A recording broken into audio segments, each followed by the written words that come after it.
stream, September 22nd, 2022. And we are here to talk about week 3 in the NFL. I am Aaron Schatz, editor-in-chief of FootballOutsiders.com, joined as always by Mike Tanier, our regular Thursday partner. And today we have a special guest we'll get to in a second, Mike Payton of Pride of Detroit. The first game we are going to cover today is going to be the big NFC North battle with everyone's favorite young offensive juggernaut, the Detroit Lions, who lead the NFL in points scored by offense. But before we get to the Lions and the Vikings, let me tell you about our sponsor, Underdog Fantasy. Come and play with us and double your first deposit up to $100 with promo code OUTSIDERS. Now, I know NFL best ball season is over, but Underdog has other user-friendly game formats to spice up your Sundays. Try Battle Royale, a 6-round best ball style draft with simpler chances to win than traditional daily fantasy sports. Or you could try their pick'em games, wagering on players' chances to go higher or lower than projected stat lines, even in states where traditional prop betting is not currently available. Underdog is the fastest growing fantasy site around, and you can join the fun by going to underdogfantasy.com or download Underdog at your favorite app store. And don't forget to use the promo code OUTSIDERS to double your first deposit up to $100. And of course, they also have NBA best ball. If you still want to play best ball and you like basketball, you can do NBA best ball. I mentioned that because Mike said before we came on the air that he hosts a regular Pistons podcast as well as covering the Lions for Pride of Detroit. So let's talk about Detroit at Minnesota, but let's mostly talk about Detroit, which is, I don't think anybody expected the offensive, explosion. And I know there's lots of questions about the Washington defense, but we at least had the Philadelphia defense projected pretty good with all the additions they made, and they kept Minnesota down last week. And the week before, Detroit scored a ton of points on them. So what's up with the Lions? Well, it's really a mixture of a few different things. And I hate to really put everything on Anthony Lynn, but he was kind of the big issue for the Lions last year. He really he couldn't get this offense going. Not to mention the best receiver on the team last year was Khalif Raymond, which no disrespect to Khalif Raymond, but he's not exactly a number one receiver type of player. Local boy, Holy Cross here in Worcester, Mass. Absolutely. Red Auerbach would have loved him. If we're sorry to get back into basketball, I know he loved all those local guys. So, but amon-ra St. Brown did have a really great rookie year, but that didn't really start until halfway through the season or near the end. So everything started to come together once Dan Campbell started to call the plays, and Ben Johnson, who was the team's tight end coach last year, was contributing as well. He becomes the new OC. He's making a huge difference. They go out and they get DJ Chark. They get amon-ra St. Brown, who, they already had. But TJ Hawkinson comes back. The offensive line actually gets healthy. DeAndre Swift gets healthy. And all these things are converging at once. And I thought they would have a much better offense. 35 points a game is not at all where I thought they would be at this point. But the offensive line didn't get healthy. The team we saw last week had 3 players out. And, of course, you have you've got your tackles, but everything in between was youngsters, and they still played really well. Yeah, you got to give Hank Fraley, the Lions offensive line coach, like a ton of credit because getting a guy like Dan Skipper out there who had never started a game before, especially at guard, to play as well as he did, it's a big deal. When I say healthy, I mean, and when they started the season last year, they didn't have Taylor Decker, and they had to move Penei Sewell over to the left, and but now he's back on the right. Taylor Decker's healthy. Frank Ragnow should hopefully be back soon. Jonah Jackson should hopefully be back soon. But the line is in a much better place than it was at the beginning of the season last year, for sure. Yeah, and even with backups, I mean, they were pushing around that Washington front that's all the first-round picks. Yeah, that's, we expected that to be, the Lions' downfall for this game. Washington was kind of like a sneaky, they had beaten Jacksonville in week 1, which I guess doesn't look like that big of a thing now. Or I don't know, unless you're a Colts fan, you probably think that looks like a really big thing.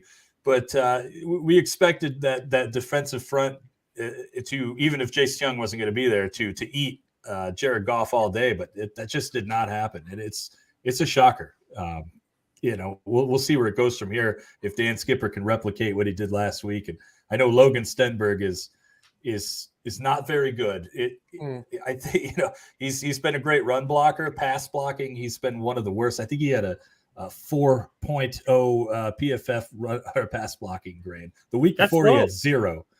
The week before he had 0. Yeah, the pass blocking has not been great this year. I looked up the ESPN pass block win rate, and Detroit is tied for 28th. But the run blocking has been just mauling people. Like, they are number 2 in run DVOA so far, and number 1 running on first down. And Swift and Williams have both had big runs, and so they're just like getting it done on the ground.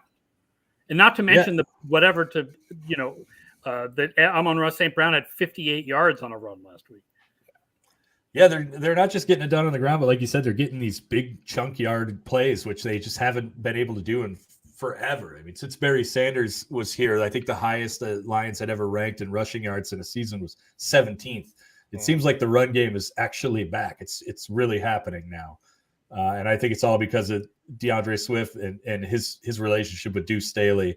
He's really kind of channeled Swift into being a better player, because before Staley got here, the rap on Swift was that maybe he just didn't fully get it. He was a guy that was going to run out of bounds more often than he was going to lower the shoulder and go for those yardage. I think Staley has really transformed the way that Swift thinks about the way he plays the game, and it's showing. I hear all those names like Deuce Staley and Hank Fraley. It sounds like the stealth Andy Reid coaching staff. Like, we don't think of the Andy Reid family tree going to Dan Campbell, but all those assistants are old Reid players, if not Reid assistants. Yeah, I'm a little worried because the names of these players, these guys, these former players and turned coaches are really getting out there. Mm-hmm. And I guys like Aaron Glenn, they're not going to be on this team much longer. And Calvin Shepard as well, who has just been a really great linebacker coach. If the Lions don't retain him, he's going to be a DC somewhere pretty soon. Ben Johnson, if this offense keeps going this way, the teams always are going to go and steal that young offensive mind to be a head coach, maybe even earlier than they should be. But yeah, this Lions coaching staff might not be together very much longer. Well, speaking of Glenn, the defense has not been wowing people, but it's been enough to win games. Obviously, Hutchinson was great before whatever injury has him out of practice right now. The Charlie horse / thigh injury, whatever a Charlie horse is technically called. We were talking about that before. Right. But, what do you feel about how the defense has looked so far this year? I mean, do you think that guys like Okudah are finally getting it? Yeah, I think that Okudah has been quite the surprise. I mean, I always figured, just based on the guy's work ethic, that he would find a way to be serviceable at least. But the way he played against Terry McLaurin last weekend was really, really great. Mm-hmm. And the weekend before that, he was going against AJ Brown, which, hey, it's hard to guard AJ Brown. It's difficult. But he held his own there as well. So I think the only big play that AJ had really was when Okudah went out with some cramps issues, and Will Harris allowed AJ Brown to get a big play there. But yeah, that's interesting that they're using Okudah on the other team's number 1 guy, which is, what you would have expected when he was drafted, 3rd overall, but not what he's been the first 2 years at all. Right. It is shocking. Those first 2 years, they're injury plagued. And obviously he's coming off of a torn Achilles, which is no joke. I mean, that's a really, really bad injury that would have killed somebody's career when I was a kid. It's now something that guys are just, Cam Akers came back like 2 weeks after his torn Achilles or something. So yeah, it is. It's not what I expected. I figured he at least would be cornerback 2 behind Amani Oruwariye, but he's showing that he's easily going to be the number 1 guy before you know it. And as far as defense as a whole, this is a lot better than I expected it to be. I think they're 17th in DVOA right now, which is a lot higher than anyone could have expected, considering they were like the worst defense in the league last year. But they're still so young. There's still so much things they need to get done, and so many more players that they could add. I wouldn't expect them to be shutting anybody out this season. It's going to be a lot of shootouts, I would imagine. But what's funny is they're 17th in DVOA, but it's not like they're an average defense. They're awesome for a quarter, and then they kind of let down for it. They were awesome the first quarter against the Eagles, and they let down for 2 quarters, and then they came back. And then they were awesome for the first half against the Commanders, I think, from what I saw of the game. And then they let up significantly. So it's more like a high volatility defense that might be figuring itself out than I think that goes with the youth. Not that I've ever tested it like our higher volatility defense is more youthful, but it makes logical sense. Yeah, against the Eagles, they did have that great first quarter, and Aaron Glenn, Lions defensive coordinator, said that he thought the team got a little bit too excited, and I think that there's something to that. It's not football strategy or analytics and all that stuff. It's just plain old. We got too big for our britches, and I think that the Eagles made them pay, especially Jalen Hurts. Man, that guy is you cannot stop him, and you saw that against the Vikings again on Monday. He is something else. You get too big for your britches, you get a Charlie horse. Like this is a 1950s analysis, but it seems to work. But watching the Eagles game and then that first quarter and in an Eagles bar, like what's happening? It's like this Lions team came out like they just got an adrenaline shot to their chest. And they're blowing everything up inside. But then it did seem to let up, like that would happen. Like, okay, we're now getting into the game, and now we're making mistakes out of overenthusiasm, or it's starting to wear off a bit. Yep, or you just get figured out, and you gotta make your adjustments and everything. And it just took the Lions a minute to do that. And they almost came back and had a chance to win that game. It's just Eagles are the better team. Who is Malcolm Rodriguez? Malcolm Rodriguez, 6th round pick. Playing as a 6th round rookie. I'm sure there are 31 other teams going, who is Malcolm Rodriguez right now? Because how does this kid go to the 6th round? He's, not to bring up PFF a bunch of times, but he was the number 1 ranked linebacker in week 2, a 6th round pick. This kid is unbelievable. I think this wrestling background has a lot to do with it. I actually talked with Oklahoma State wrestling coach John Smith this week about some of how wrestling kind of goes into his football playing, and he can get low and he can get the legs, and just watch him tackle. You could see that he's a wrestler. You saw what he did to Jason Kelsey. It's interesting because normally you think of a wrestling background as being more associated with playing offensive line. Like we had Stephen Neal here in New England for a long time, because you think of the whole get low thing, it seems to fit but linebacker get low for tackling, it fits too. Yeah, you take out a guy's legs and that's it. I mean, he can't run anymore. And that's exactly, a lot of his tackles are like just shooting double leg.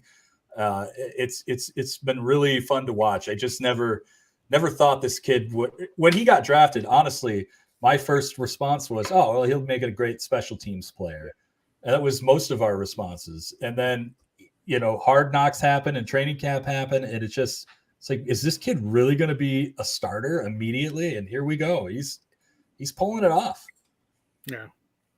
So this is Detroit at Minnesota is actually the most important game in playoff leverage in our playoff odds simulations this week. If Detroit wins, they go to 60% making the playoffs in 60% of simulations, and Minnesota drops to 37%. But if Minnesota wins, they go to 65%, and Detroit drops to 32%. So it's actually a pretty important game. Minnesota is currently favored by 6, and they are at home. And I think everybody before the season, certainly we felt, we had Minnesota on the rise. We had Detroit on the rise too, but we had Minnesota on the rise. And I think felt that they were a little bit better, but the weaknesses that they've shown so far, I think kind of fit what Detroit's been doing. For example, Minnesota is currently 30th in DVOA against passes of 15 or fewer air yards. And Jared Goff is 9th on those same passes. Like the shorter stuff has been the more, which is what you expect with Jared Goff, is the shorter stuff is the more successful stuff. And Amon-Ra St. Brown only has an average depth of target of like 6 yards. So, but Minnesota hasn't been good defending that stuff. Yeah, it's going to be a really interesting game. And they split against the Vikings last year. And, everybody was kind of high on the Vikings. I don't really get it myself. Kirk Cousins is still that team's quarterback, and I think that they lost a lot of key pieces. I mean, they're just not that same defense anymore. And I'm sure Kevin O'Connell will have that team turned around before you know it. I have no doubt he's got a great football mind, but I hate to do the whole. This team, the Lions almost beat this team, and then that team destroyed the Vikings. But I mean, there is really something to that. Like there is, you saw that Dalvin Cook couldn't do anything against the Eagles, and Miles Sanders couldn't do anything against the Lions. So there's something there. And the Vikings were only able to put up 7 points against the Eagles. Well, the Lions put up 35. I mean, there's something there. I think there's something to that. I think the Lions and the Vikings could be the game of the week. I really do. I can't tell you who wins. I think the Lions are going to win, but I really think it's going to be the game of the week. Dr. Avatar points out Vikings are a much healthier team. We're just looking at injury reports. Aiden Hutchinson with his Charlie horse didn't practice. They don't consider it major, but he's out right now. Tracy Walker appears to be out right now. I don't know what the status is, but he didn't practice today. So that is a factor to keep in mind. Yeah, I believe Walker practiced yesterday. This could be like a rest thing. Rest day, okay. And Swift is back.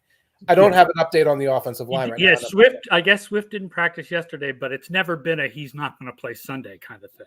Right. No, that again was like a rest thing according to Campbell. So Swift should definitely play. I would imagine either Ragnow or Jackson. Ragnow rather could be back. Jackson is still going to require some time. Yeah, but I don't see a world where Aiden Hutchinson's not on the field on Sunday either. So, okay. I think the Lions are definitely, in terms of health, the Vikings are probably healthier on the injury report, but I think the Lions are going to be, just good enough, just as healthy almost. Right. Almost. Don't forget, by the way, if you are watching live on YouTube or Twitch, you can ask us questions in the conversation. We're happy to talk about any team, the Detroit Lions or the Vikings, or any of the other teams we're covering or not covering today. Mike has an Aiden Hutchinson prop. Okay, if you're comfortable with him being on the field, and I think you're right, here's a fun prop. Aiden Hutchinson, 2 or more sacks, and a Lions win. At plus 700. I think the Vikings, as their overall pass protection, do a good job preventing the sacks and bunches situation. That keeps me sort of backed off of this. They'll make mistakes, but they'll protect Cousins and then make Cousins make the mistake rather than like letting him get hammered over and over again. But at plus 700, that's tempting, especially, I know Hutchinson last week, a lot of it was sort of chasing Wentz, and kind of cleaning up over the rest of the defense. But that ain't bad either, because that means the rest of the defense is getting to the quarterback. I guess my only concern with that is that Hutchinson seems to be getting double teamed like more than any player in the NFL right now. They're all over that kid. So if he gets the sacks, it might have to be in that cleanup sort of sense. But I've liked what I've seen from him, but I would like to see him just get back there. Without having to do some cleanup stuff, which again, there's really nothing wrong with that. A sack's a sack at the end of the day. Right. And again, it means usually that your entire pass rush did its job. A lot of cleanup sacks in everybody's resume. All right. So we're a little bit spotty on that one, especially with waiting and seeing in terms of health. Here's another one on the other side of the ball. Justin Jefferson, and I took this one already. Over 7.5 receptions at plus 110. Not necessarily ready for Jeff Okudah to shut down Justin Jefferson at this point. If it's a shootout, it's a shootout. And I can't imagine the Vikings going back to Monday night's game plan where, hey, Justin Jefferson just went, gee golly, ham all over everybody. Let's feature Irv Smith Jr. Let's feature Irv Smith Jr. too in our game plan. I'm assuming they're going to slide back from that and go after Jefferson. So 7.5. The yardage is way up there, like 97 or something. But 7.5 catches for a guy they're going to try and force the ball to, I kind of like that one. Yeah, I would take that bet any day of the week. Yeah, absolutely. They're going to feature him for sure. Me too. Todd Singer, I'm going to bet Derek Barnes is a Purdue guy because he wants to know how Derek Barnes is doing this year for the Lions. Not great. Not great. Yeah. He has moments, he has some moments. He's very much like Jared Davis in the sense that he could be a great pass rusher if he can get home. But it's not right now. Alex Anzalone is above him, and I don't see that going anywhere. And Anzalone is actually playing decently well, but Rodriguez and Anzalone are your guys, and Barnes is kind of the third man. Yeah. And I will point out Bosky 093's comment: while the routes that Amon-Ra St. Brown is running may be short, they are metaphorically deep. It's a part of the West Camus offense. Existential passing tree. Yeah. That tracks. Well, he made 58 yards on a run, for crying out loud. And I didn't watch the game, so I can't tell you if that's an end around or one of those backwards lateral, actually a pass things. It was like an end around. Yep. Yeah. Yeah, that kid's special. So you would definitely take Detroit +6 in this game. Yes, I would. Well, go ahead. Right now, in our score predictions, I have 35-30 Lions. That's what I've gone with. Yeah. Well, the Lions are 13-6 against the spread in the Dan Campbell era. Okay, they're cover monsters even in losses. When I believe the spread was at 7 before Monday Night Football. I expected it to go down to 4.5 because of the way the Vikings look. But I'm guessing right now that the house is not being super volatile on that end. Give me the Lions in 6 any day, especially against a team like the Vikings, that even if they do pull out a victory, it's likely to be mush and that you're going to be able to get in there and keep it close. But I'm thinking leaning towards Lions outright as well. I think I would pick Minnesota outright, but I think with the spread, I'm also with Lions +6. I do think, that these teams are closer together than we may have thought before the season. And, I wouldn't be surprised by a Detroit win completely after watching Minnesota on Monday night, but I also don't want to overreact to one bad Vikings game and a couple of bad Kirk Cousins throws. Because again, Kirk Cousins is, and this is one of the reasons why we like Minnesota in the preseason. Statistically, right, first of all, Kirk Cousins is the quarterback in the NFL with the biggest difference between how stats see him and how film people see him. But he's consistently the 10th best guy in the league by stats. It just is really actually very consistent. I know that shocks everybody, but he is. Oh, maybe I have a Kirk Cousins bias. I put Mike to sleep by talking about. I'm sorry, we had the Kirk Cousins conversation, and I died a little inside. I don't know what happened. I'm back. He is what he is, and in the fourth quarter of a close game that's meaningful happens, and it's nonstop turnover balls. At 36 years old, and we're still at the end, he can't get it done. It was 3 interceptions and 3 interceptable balls at the end of that Eagles game. So, yeah, I know he bounces back historically. He bounces back in the week afterwards, but I'm sorry. He is who we think he is. Yeah, I'm with Mike on this one. the money line, if you're loving the Lions, not just to cover, the money line is +220. Oh, that's pretty nice. Yeah. That's pretty nice, and more than double your money if the Lions went outright. Everybody likes money. Analysis you cannot get anywhere else, ladies and gentlemen. That's right. Top drawer analysis. All right. Thank you. Mike Payton is from Pride of Detroit, the SB Nation Detroit Lions site. So check him out there.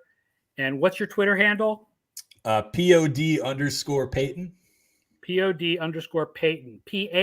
PAYTON, not like Peyton Manning. Yep, Walter, like Walter. Actually, when I was a kid, I had everybody convinced that Walter was my uncle, despite clear evidence. Weird, yeah. Remarkable. Excellent work. All right, Mike, thank you so much for joining us, man. We really appreciate it. Absolutely, guys. Thanks for having me. All right, let's talk about some more of this week's big games. The next one we want to talk about is the other really big 1:00 game, maybe a bigger game, honestly, given that it features the Super Bowl favorites. And that is Buffalo at Miami, which not only features the Super Bowl favorites, but features the Mike Tanier 12 zillion star lock of the week. One half of the 12 zillion star lock of the week. And that is this week's lock of the week. By the way, I'm up plus 100. If anyone's keeping score, and I am keeping score, we're going to keep track of it because I knew what was going to happen at the end of the Cardinals-Raiders game, folks. I knew that was going to happen. Okay, I had it all planned. It was perfect prognostication that that's how that game was going to go. So this week's lock of the week involves the Buffalo Bills, and I have the minus 5.5 right now, right, and the Los Angeles Rams minus 3.5. 2-game parlay, plus 264. Okay, so what we're looking at here is a couple of top teams against some overvalued teams. I believe the Dolphins are overvalued right now. You can probably guess why. And I believe the Cardinals are overvalued right now because you can guess why. I took that money and ran last Sunday because that is an awful team. And I think we're going to touch on them later. But we're not doing the Cardinals today, but we are doing the Bills and Dolphins. And I will say the Bills, that line is at 6 now. It was 5.5 when you took the parlay. It's actually now at Bills minus 6. Because I guess the bettors are also a little hesitant. The Dolphins team that I saw in week 1 against the Patriots was not the Dolphins team that we saw in the fourth quarter against the Ravens. No, that was the 2007 Patriots that showed up in the fourth quarter against the Ravens. They were not there in the first 3 quarters either. Yeah. And I was going through things, and I believe the Dolphins in first quarter DVOA are second to last. So the first quarter DVOA on offense, I believe they're second to last right now. They had interceptions and mistakes against the Ravens. Haven't had a lot of drives. They haven't been on the field a lot, which is part of the problem because they're letting the other team move the ball early in games. Pretty sure they had a fumble or some other mistake against the Patriots. So they're a slow starting team right now. And again, they looked solid overall by the end of the game against the Patriots, but I don't know how predictive what we saw in the fourth quarter last week is going to be for the Dolphins. I don't feel like it is. I mean, I think you have to combine it with everything else. I will remind you the quarter breakdowns and the down and play breakdowns that we're going to be quoting are all available at FO Plus in the DVOA database. Become an FO Plus subscriber. FootballOutsiders.com/subscribe. You know, Miami, they did all that with deep passing, but remember the Buffalo defense was like historically good against deep passes last year. And assuming that Jordan Poyer and Micah Hyde play, and they are a little injured, and so I don't think they're practicing right now. Yeah.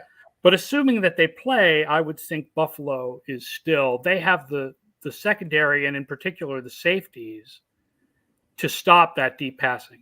Again, if Hyde and Poyer play.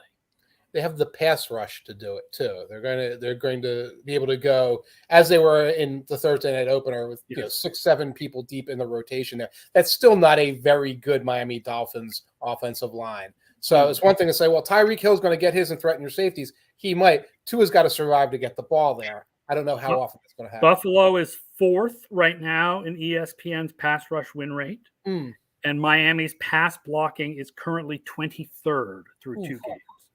Oof, yeah, that says it. And the Bills are deep. They just keep coming at guys, Epinesa and Rousseau and Basham. I mean, you know, it's not just Von Miller and then Von Miller comes off the field. It's like they've got all these other dudes. So. Right, and they've got good guys up the interior as well. And we posted a stat on Twitter. Not surprisingly, the number 1 team in YAC through 2 games right now is the Miami Dolphins because what they're doing, despite those 2 deep balls, and those deep balls had a little yak at the end of them, frankly, it's still very built around get the ball to Tyreek, get the ball to Waddle, and have them create.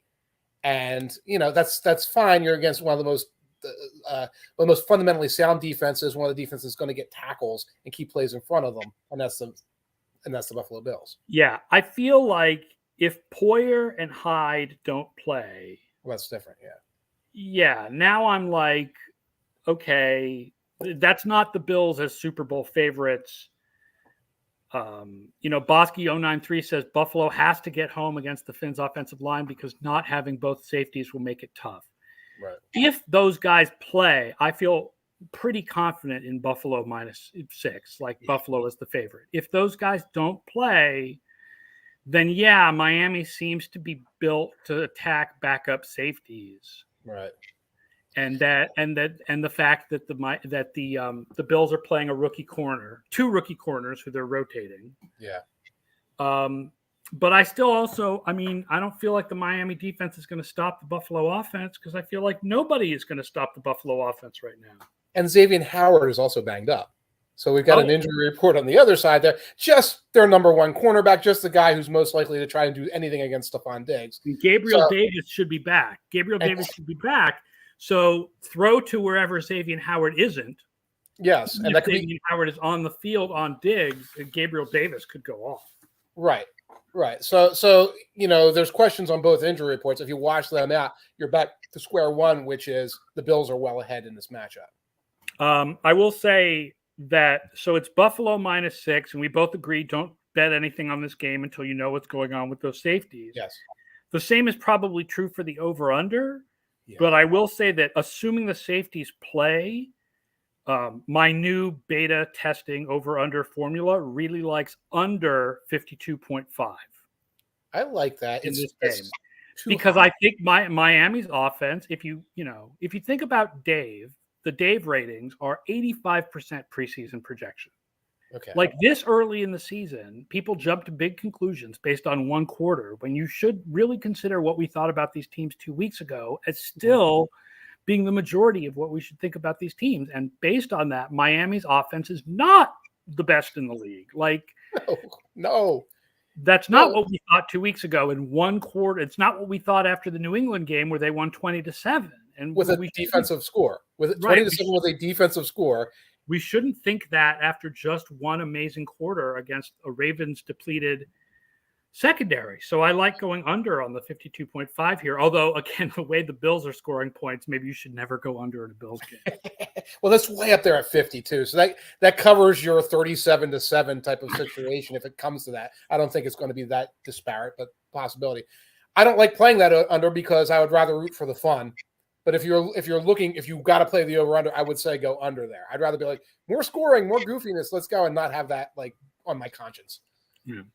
All right, another 1:00 game, Baltimore at New England in the Do My Best Sal Palantonio. This is the most important game of the week because I'll be there. Ravens favored by 2.5 on the road in Foxborough. Somehow the Ravens have started the season as the number 1 team in passing and the number 32 team in running. Yeah. I will say fumbles play a role in that. Mm-hmm. And J.K. Dobbins is supposed to be back this week to start at running back. That is a stat that in no way can possibly continue. There is no way that the Ravens will finish this year below average running the ball. And one of the things is if you look at stuffed rate, which you can find in Football Outsiders, Ravens number 1 in stuffed rate right now. They get stuffed for no gain or a loss 33% of the time. Went back and looked at this. Now, there are a couple of Lamar Jackson runs in this, including stuffs on 4th down. I believe Kenyon Drake has been stuffed something like 6 or 7 times in 18 carries. Michael Davis has been stuffed 3 times in 7 carries. And Justice Hill is in there as well with 1 or 2 stuffs. I don't have the numbers right in front of me, but part of that was the footing in week 1. If you watch that Jets game, that was a very slick. It wasn't the Bears game, but it was a very slick surface. There was some slip and fall stuff. Those running backs, it's a good example of just replacement level running backs, like week in and week out. Davis is replacement level. I know there was a lot of talk about him last year. Kenyon Drake was released by the Raiders. That's replacement level. Like we'd rather have Amir Abdullah in the 5th round pick from Georgia. So if the Ravens replace them with Dobbins, then you do have a situation where instantly you turn some of those stuffs into at least minimal gains, productive games. You convert some 3rd and shorts, and then you're a different rushing attack and offense. Yeah. The Patriots are 11th so far against the pass, 17th against the run. The defense has been a little bit better than I expected so far. Yeah.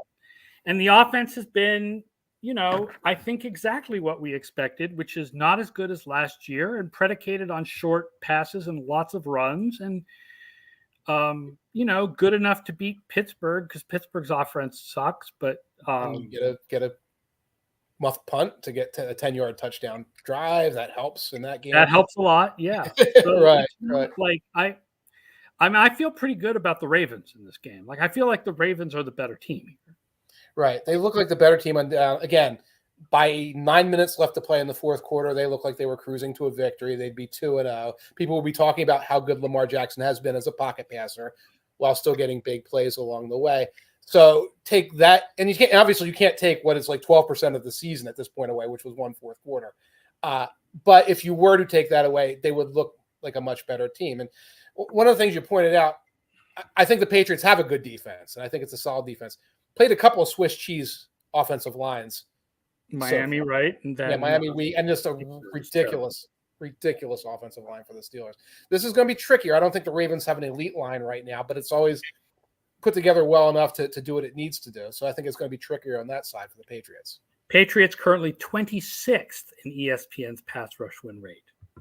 Really? So, yeah, that's not great.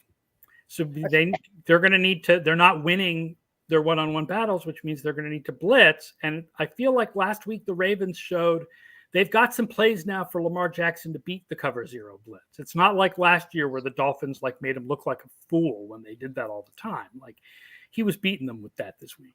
He was beating them this week. Bateman looks better as a deep receiver as well. DeMarcus Robinson has provided something. I thought that was just a nothing pickup. It's like a big professional guy who is a bigger target downfield, which I think that Lamar's lack. So yes, they can do more against we're just going to jailbreak blitz than last year. So the FO plus picks have this game really close to the line. Yeah, they don't. But I feel more confident about the Ravens than I think the picks do.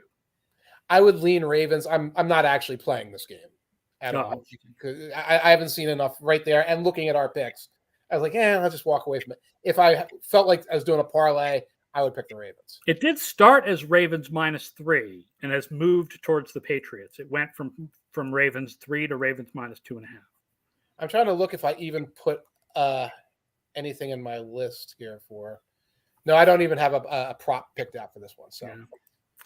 All right, the last 1:00 game we want to talk a little bit about is Philadelphia at Washington. Eagles favored by 6.5 points on the road against the Commanders.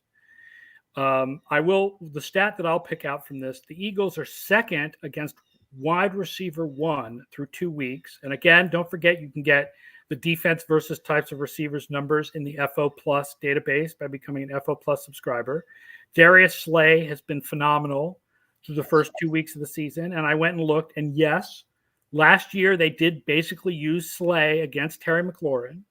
And McLaurin had a 46-yarder on Slay, but otherwise it was very strong coverage. To get McLaurin the ball, they had to drag him and slant him and do all this short stuff with him.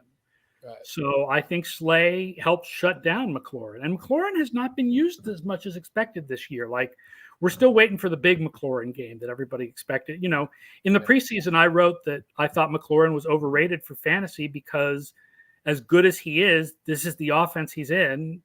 And I think that's been borne out by the reality. Right. And he has like a deep touchdown. So he has like these scattered plays. One of the things the Commanders have been doing, a little bit of a Tua thing with my best friend Carson Wentz, especially against the Jaguars, really spreading things out, looking for short yak opportunities, getting Samuel involved. Lots of Samuel, yeah. So that's Samuel. And Dotson also has a deep touchdown, but they've been trying to get Dotson, who is a good guy for yak, underneath. They've been using the running backs more than I'm used to seeing Carson Wentz use his running backs. They've been getting Gibson involved as well along the way. So there's a lot of spreading things out and trying to get those underneath quick reads, quick throws. And they've had some success with that. Again, they were strong offensively for the first quarter and fourth quarter against the Jaguars, and then the entire second half against the Lions. And I feel like if the Lions were pushing around that Washington front on run plays, what is this Eagles offensive line going to do? This is like possibly the best offensive line in the league. It's exceptional when they're not getting called for an eligible man downfield every time they run an RPO because the referees have this like complete focus. And like the dude is taking that one step that's 2 yards behind the turn and block and they're calling it whatever. It's legal. It's the thing. Another thing that you're seeing, both the Jaguars and the Lions were attacking Jamin Davis at linebacker consistently, getting your Christian Kirks, getting your Amons, getting other guys out there, getting your Hawkinsons out there, and goofing off with like, kind of option routes and things like that. Like, oh, we got a linebacker. We know they're trying to like get like value out of a former first round pick. They're not comfortable with. They're keeping him out there. They're going to put Goddard there. They're going to put Smitty there. AJ Brown. They're going to try and get A.J. Brown in the slot and see who follows him in there, et cetera. There's going to be a lot of opportunities in the tackle box and beyond for the Eagles to attack the Commanders. Yeah. So I would. This game is Eagles minus 6.5.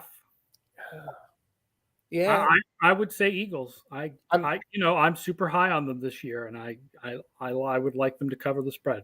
Right. This is one of those games where I think it's either going to be an Eagles blowout, or Wentz has this moment where he like transcends time and space and shocks the Eagles and blows them out. It's like 90% one thing, but 10% the other thing. I'd lean on the Eagles side of that, though. Yeah. Green Bay at Tampa Bay. Let's move to 4:00. And this is the biggest. This is the national 4:00 game that'll be seen in most markets. This game is heavily affected by injuries. It's the most important game for Super Bowl odds in our simulation. So Tampa Bay makes the Super Bowl 27% in simulations where they win, 19% if they lose. Green Bay, 15% if they win, 8% if they lose. Ooh. But oh my God, like I have no idea who's playing receiver for Tampa Bay and who's not, except that I know that Mike Evans is not. Mike Evans is not. He is suspended. Chris Godwin did not practice today. Julio Jones did not practice today. Cole Beasley has gotten Tom Brady to respond to his DMs, and he is there, but I don't know what kind of role he's going to play. And there's injuries elsewhere, like Akeem Hicks. Akeem Hicks. The Packers have injuries also. The Packers have injuries among their wide receivers. Guys aren't practicing. Oh, God. So the line is Tampa Bay -1, and it started out as Tampa Bay -3, I think, and it's moved a lot because of these injuries. Yeah. The Packers, I will say, like that great Packers defense that everyone thought we were going to see, still not seeing it. No. Currently 31st in ESPN's pass rush win rate. They are 31st against the run, DVOA on first down. They are 30th against the run, DVOA on second down. So maybe a big Leonard Fournette game. It could be a big Leonard Fournette game. I pulled something up from Sports Info Solutions, which I hope I still have. I want to go over a little bit about the deep passing in this game. 15 plus air yards, so deep passes. Tom Brady, 17 attempts, just 6 completions. That's the impact of having Brashard Perryman as your wide receiver 1 for one of it. So 17-6, that's bad. Our guy, Aaron Rodgers, 3 of 8 on 15. He's thrown 8 passes of 15 plus yards downfield. Okay, that's less than Cooper Rush, folks. He's thrown less passes downfield than Justin Fields, than Cooper Rush, and Baker Mayfield, as they try to work around the fact that they don't have a lot of receivers and they're trying to dink and dunk on the sidelines. So this is we're like through the looking glass for a Rodgers Brady game here, and we have to look to the running games and the defenses a little bit. Tampa Bay currently the number 1 DVOA defense against the pass. Useful title says, with all these wide receivers out for the Bucs, how much is Brady missing Gronk right now? A lot. I know who he's missing more, but he's also missing Gronk. Who do you think he's missing more? Edelman? Giselle? Well,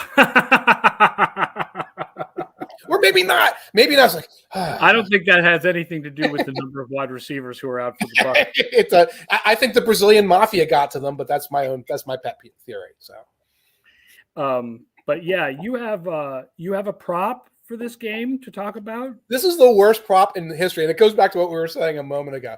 This is schmuckbait, dumb nephew prop, but I'm going to throw it out there for everyone to enjoy here.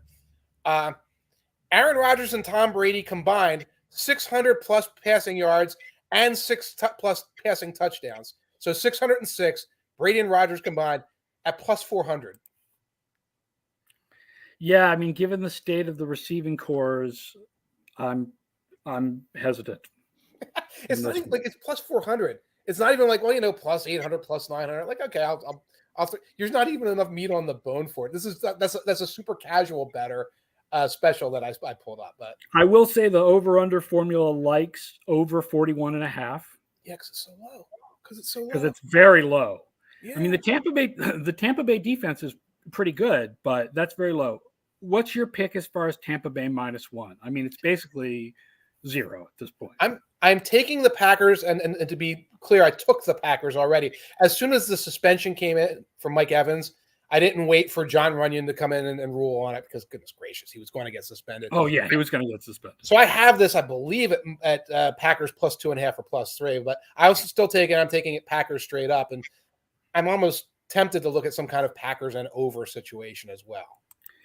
I'm leaning Tampa just because I'm a bigger believer in the Tampa defense, but I agree this is a really close matchup. It could definitely go either way, and with the number of injuries in this game, I would not want to bet on this game. Yeah, and that's the thing. You know, we all say this, and then the injury report is going to be one thing or the other. You could get Tampa and the over, by the way, at plus 250. -1. I might go with that.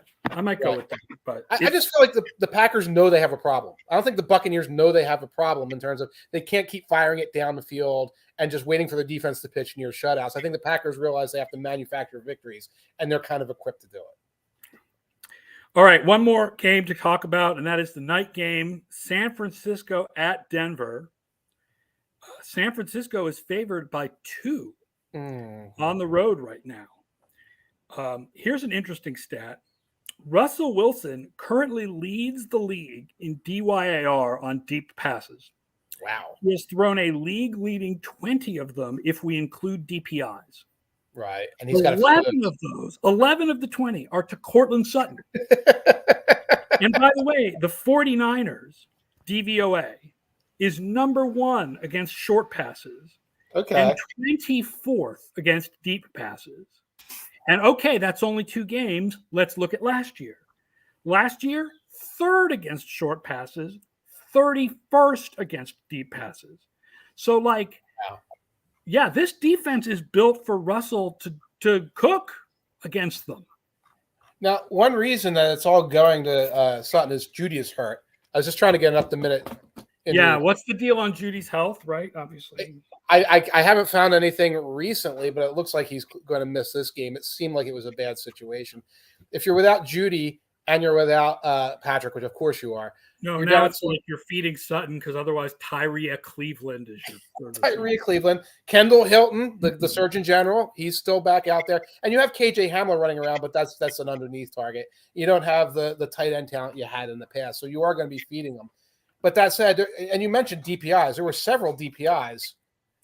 Launching it to Cortland Sutton and hoping for DPI. I believe there's 3 of them. Cortland Sutton has 3 DPIs this year, yeah. That's a perfectly good strategy. I'd go with that. Denver is also 2nd in adjusted line yards on offense. Nice. San Francisco's defense, however, is 4th in adjusted line yards on defense. So that is an interesting strength against strength matchup when Denver wants to run the ball. Right. Now, remember, San Francisco does have the downpour game that's half of their data right now. That's part of it, right? And the other half is the Seahawks, so there's a little bit of a thing there. I think what we all know about the Broncos through 2 games is the goal-to-go situation has been an absolute train wreck. Yeah. And we were chatting earlier a couple days ago. They were dead last in goal-to-go DVOA. The Vikings submarined under them. But it's kind of like but the Vikings, they get to the 9-yard line, they kick a field goal. The Broncos, it's fumble, 3 plays from the 1-yard line, they're incomplete passes, and then a field goal attempt, things like that. I feel as though that has to be straightened out. You just mentioned the line yards. Yeah. You have Russell Wilson. You do have other targets besides Sutton if you're going on short plays. If the Broncos turn that around to just normal red zone efficiency, they're going to look like a very different team. I also feel like at some point Hackett has to stop making these blatant mistakes. Bosky93 says Hackett was in position to have Eggos for breakfast, but he blew the clock management, wasted a timeout, decided to go with Pop-Tarts, then got delay of game penalty and was forced to settle for cereal. I like cereal. I mean, yeah, at some point Hackett's got to get his act. He can't be this bad all season. Like, it's not. No. He apparently has a game management guy up in the coach's box helping him. It can't be this bad all season. That's not Joe Judge either, because Joe Judge is over in New England, so we don't know who maybe it's Gase. Maybe he has Gase up there helping him. No, it's not a guy I've ever heard of. Okay. In the analytics or coaching community. He was named in an article on The Ringer, and I don't remember what the name of the guy is. Right, but like 4th and 1, these 20-yard, there was like a 20-yarder and a 22-yard field goal. Like you said, The line yards are high. You've got both Williams and Gordon. If you're like, well, Gordon's our short yardage guy, fine. You've got Risner on the line. You've got Bowles on the line. Just power these plays in. And again, if you had done that, you probably would have had a more lopsided score last week, and you probably could have come up with a win in week 1. Yeah. So I don't know. It's Denver +2, San Francisco -2. Who's your pick, San Francisco or Denver?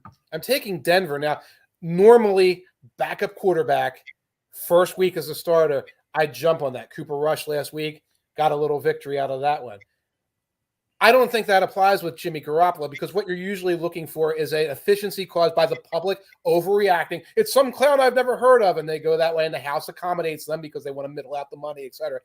Everyone, it's Garoppolo. Some people might be overvaluing Garoppolo. There are people out there saying they're probably better off with Garoppolo than Lance. I do think they're better off with Garoppolo. I mean, in the short term, right? I mean, in the long term, the upside of Lance was such that you had to give that a go. Yes. But in the short term, like, how many games will San Francisco win this year? I think the average possibility is higher now. And it's definitely the small sample size Lance we saw week 1 in the rain, last season in his cameos, Garoppolo's better than that guy. The theoretical Lance that we all expected to start seeing, that's a different story. But yeah, for right now, like, okay, we know what this is. That was a mystery box. I'm going with the Broncos. Yeah, I'm going with the Broncos +2. I'm also going to point out the over-under on this is 44.5. Okay. The projected over-under for my new system is 44.5. Wow. It's almost as if the house uses a lot of analytics to pick over-unders. And it was always special sauce, and we sort of catch up to them over the decades and wind up reaching similar conclusions. Yeah, well, I mean, I will say, like, also, I think we passed them. I think we passed Vegas in like 2005 or 6, and then Vegas passed us right back. Like, there was a point early on in Football Outsiders where I was getting like 55% and 56% against the spread, and that lasted for like 2 years. Right. And then Vegas wised up to any of that. So they have resources that we don't. Yeah, right. So, but yeah, that's an indication. I'm just steering away from that over-under. There's no meat on that bone. People will notice if you are listening to this show, if you're watching it live or you're listening to this show on Thursday afternoon, we didn't even bother covering the Cleveland-Pittsburgh game, which explains how we feel about it. It's going to be a slog tonight. It's going to be an absolute slog. It's hard to watch. I mean, everyone's seen, I think, the Steelers' offense at this point, and that's tough to watch. And I went back and watched Browns Jets, and the Browns have a more paint by number offense than the Jets right now in terms of run, play action short, run, play action short, and it's okay-ish. But this is going to be. I don't even want to. I'll be there on the Discord tonight. Yes, join us on the Football Outsiders Discord to talk about how much we're not enjoying this game compared to last week's Thursday night game. Right. I'll be there by the middle of the first quarter with a beer in my hand once marching band stuff is done and, complaining. And the Discord link is below this video on YouTube. So make sure you join the Football Outsiders Discord and come talk to us live during games. Thank you all for watching and for listening afterwards on the podcast network. Don't forget to please like the show, subscribe to the show, and tell your friends about the show so we can build the awesome Football Outsiders live stream audience. Tomorrow, Cale Clinton and Derek Klassen at 1 p.m. Eastern with film show, with film clips. This week, not featuring any music. What happened last week with music? Derek, I think when he was recording one of the film clips, had music going on his computer, and it recorded the music over the film clip. Oh, I missed that one. We're not doing that anymore. Oh my goodness. Little copyright infringement between friends. What's the problem? I don't see a problem. So tomorrow, 1:00 Eastern, join Derek and Cale for the film show. Mike will be back Monday at 1. I will be back Tuesday at 1. Enjoy Thursday night football as much as you can, people, and enjoy week 3. And we'll see you next week.